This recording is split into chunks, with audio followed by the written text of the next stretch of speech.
Have you ever been somewhere beautiful? A sunset over the ocean? A quiet street in a city you've never been to? A moment with people you love?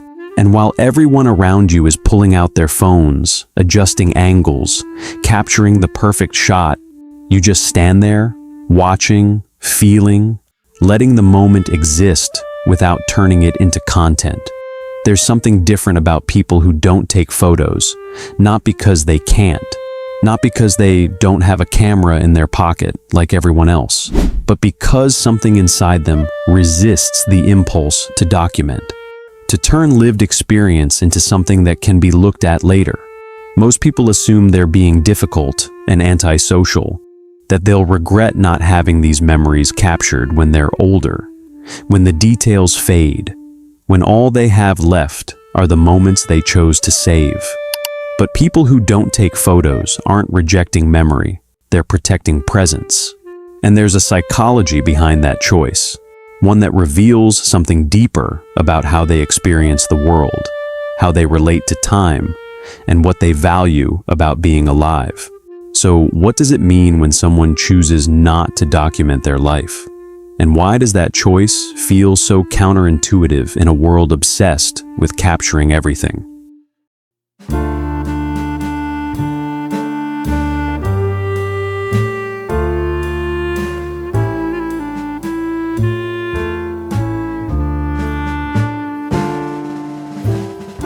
Let's start with the obvious question. Why don't they take photos? For many people, taking photos feels natural. When something meaningful happens, we want to freeze it. A photo becomes proof that the moment existed, proof that we were there. But psychologists have noticed something interesting. The act of photographing something can subtly change how we experience it. When we pull out a phone, our attention shifts. Instead of fully absorbing what's happening, the brain starts focusing on something else. Is the lighting good? Should I take another shot? Is the angle right? How will this look later? In other words, part of our mind leaves the moment and moves into the role of an observer. We stop simply experiencing something and begin documenting it. But people who rarely take photos often operate differently. Their instinct is not to capture the moment. Their instinct is to stay inside it. When they see a sunset, they might watch it quietly until the sky turns dark. When they travel somewhere beautiful, they might sit for a while and simply take it in, not because they dislike photos, but because their brain naturally prioritizes presence over preservation. For them, the moment itself is enough, and once it passes, they allow it to remain exactly what it was, a temporary experience. There is another psychological layer behind this behavior, and it has to do with how our memory works. Many people assume that photos help us remember things more clearly, and sometimes they do. But research has revealed something surprising. When we rely heavily on cameras to record events, the brain sometimes stores fewer details about those moments, because the brain believes the information already exists somewhere else. If a photo has captured the scene, the mind may feel less pressure to remember it deeply. This phenomenon is sometimes called the photo-taking impairment effect. In simple terms, when we photograph something, we may remember less about it later. Not because photos are harmful, but because the brain delegates part of the memory to the device. People who rarely take photos may unknowingly rely more on their natural memory systems.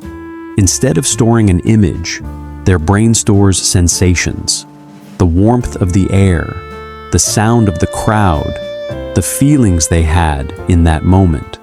These types of memories are often less precise, but more emotional. They don't appear as perfect snapshots, they appear as feelings. And sometimes those feelings stay with us far longer than the photo itself. There's also a social dimension to this, one that's become more intense in the age of social media. Because let's be honest, a lot of the time, people aren't taking photos just for themselves.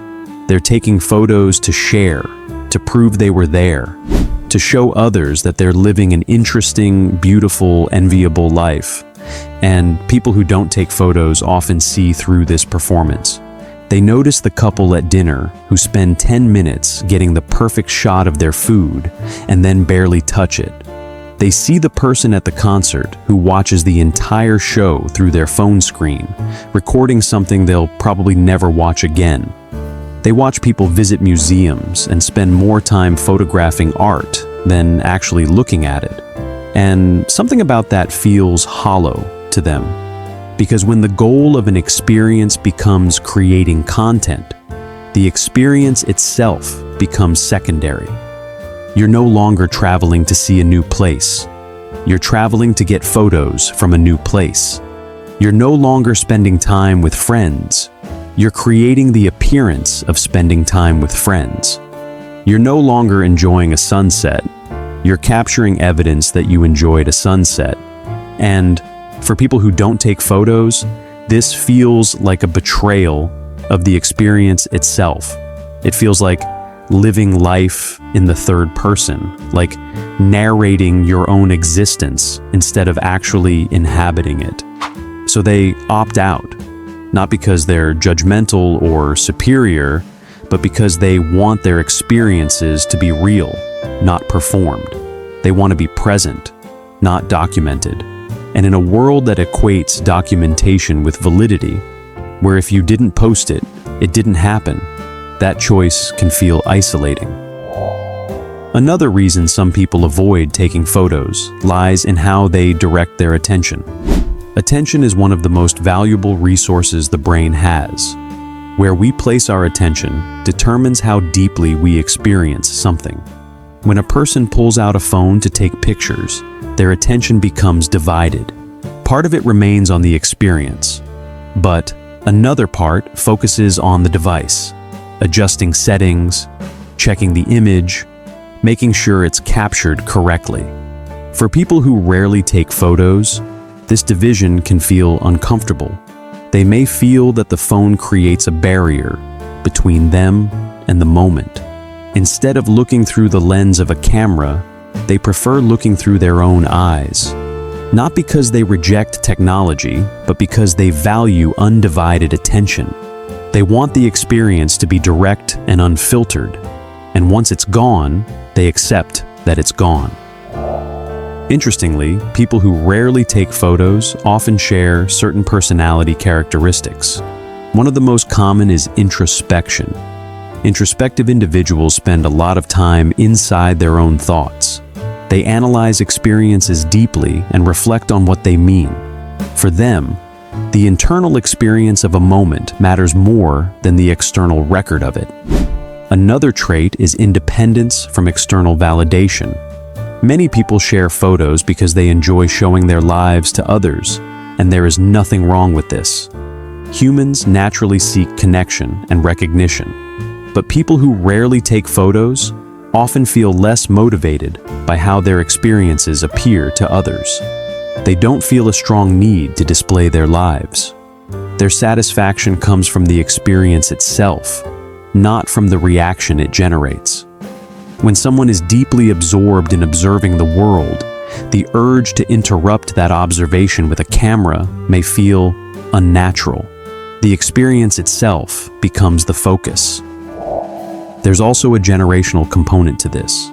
People who grew up before smartphones, before Instagram, before the constant expectation of documentation, they remember a time when experiences were just experiences. When you traveled, and you remembered it through your own senses, not through a camera roll you scrolled through later. For them, not taking photos isn't a rejection of technology. It's a return to the way life used to be, before everything became content, before every trip, every moment had to be captured and validated. And while younger generations have grown up in a world where documenting life is the default, there's a growing counter-movement, a recognition that constant documentation is exhausting, that it's okay to let moments be private, that not everything needs to be shared or saved. This is part of why digital detoxes and be present movements have gained traction. People are starting to realize that the obsession with capturing life has made them less able to live it, and people who don't take photos have known this all along. So, what does it really mean when someone rarely takes photos? It doesn't necessarily mean they dislike cameras. It doesn't mean they reject technology, and it certainly doesn't mean they don't care about memories. More often, it reflects a subtle difference in how they experience life. Some people feel the strongest connection to moments when they can capture them. Others feel the strongest connection when they can simply live them. Both approaches are human, and both are valid. But people who don't take photos often remind us of something we rarely consider. Not every moment needs to be preserved. Some moments can exist only once, unrecorded and unshared. And perhaps that is part of what makes them powerful, because in a world where everything is captured, stored, and displayed, there is something strangely beautiful about a memory that exists nowhere except in the mind of the person who lived it.